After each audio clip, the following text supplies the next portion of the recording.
Hi, as you begin your journey on cross-cultural skills and its importance, both in business and social perspective, let me put things into perspective by charting my own life journey from a cultural understanding perspective. What I've done is I've divided it into timelines, the type of environment I had in each of these timelines, and the cultural dimensions that each of these environments provided. I looked at it from a preschool to the fourth grade perspective. The environment was a co-education environment. The dimensions from a cultural perspective were high-powered distance, cooperative environment, and short-term. Don't worry about some of these terms right now. As we move forward in the various lectures and sessions, you will have better clarity on what we mean by high-powered, cooperative, short-term, long-term, etc.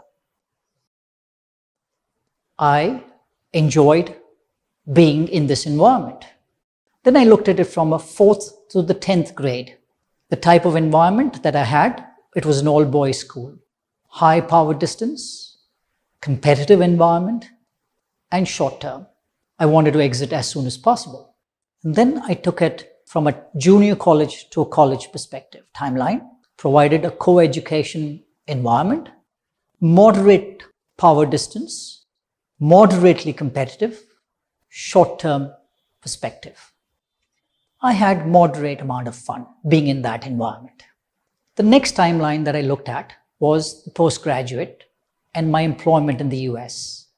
We provided a co-education environment, a mix of nationalities, low power distance, individualism, and a highly competitive environment. I thrived in that.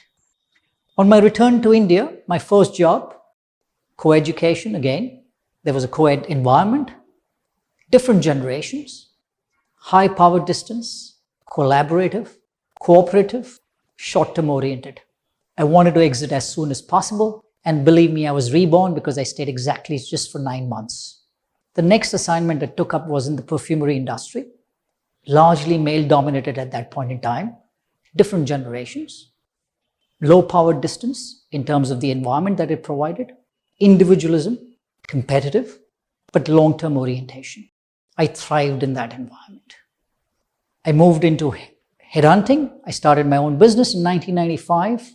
The environment that we nurtured was co-education, co-ed environment, different generations, low power distance, individualism, competitive environment, long-term oriented. I again thrived and continue to thrive in that environment. About 15 years ago, as a trainer, when I started my journey, the environment we put in place was again cross generations, co-ed environment, low power distance, individualism, competitive, long-term. Again, I thrived in this environment and continue to do so. So let's embark on our cross-cultural skills journey. Now, we've all looked at high EQ and understand what EQ is. I'm sure you do. Emotional intelligence measured by EQ. High EQ goes a long way to promote the importance of communication, empathy, and customer centricity. However, there is another important dimension, which is cross-cultural intelligence. CCI in short. Let's look at this advertisement. This was a promotional campaign run by a company in a supermarket at the time of a Hanukkah celebration, which is a Jewish celebration. And they were promoting boneless spiral ham at a very, very special price of $8.99 a pound. Do you think this would have been a very successful campaign? Hanukkah is certainly a Jewish festival, so yes, it's time for celebration. But Jews do not eat ham, and therefore this promotional campaign was a disaster. Let's look at another one by Toyota this time, when they wanted to launch Prado, a new car in China. They ran a multi-million-dollar ad campaign of this type. Do you think it was successful? No. Certainly invited lots of criticism, huge losses for the company. And why? Well, look at the two images behind the car and you see two animal-like figures which kind of look like lions. At least that's what the Chinese perceived it as. And one of them seems to be saluting and the other seems to be bowing down in reverence to the car. Now in China, the lion is a sacred animal. And therefore, from the Chinese perspective, their sacred animal was actually saluting and bowing down to a car. Completely unacceptable from a cultural perspective, their cultural perspective. So Toyota, as a Japanese company, had to save face, had to apologize, lose a lot of money, and lose face.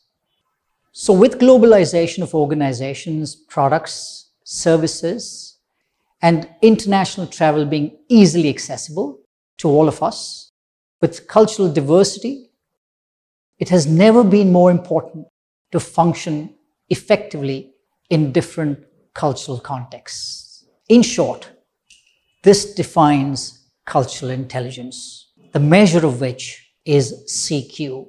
So let's define cross-cultural intelligence. The capability to function effectively across various cultural contexts, be it national, be it ethnic, be it organizational, be it generation, and other aspects of culture, such as the nature of relationships that people would have in different cultural contexts. So cultural knowledge, in addition to factual and experiential knowledge, comprises the what and how of other cultures. It is important to note that you have to have both the factual knowledge and be able to experience other cultures in order to appreciate and improve on your cultural intelligence. And therefore, the understanding of cross-cultural skills is to have a combination of facts and experience to help you succeed in a multicultural environment.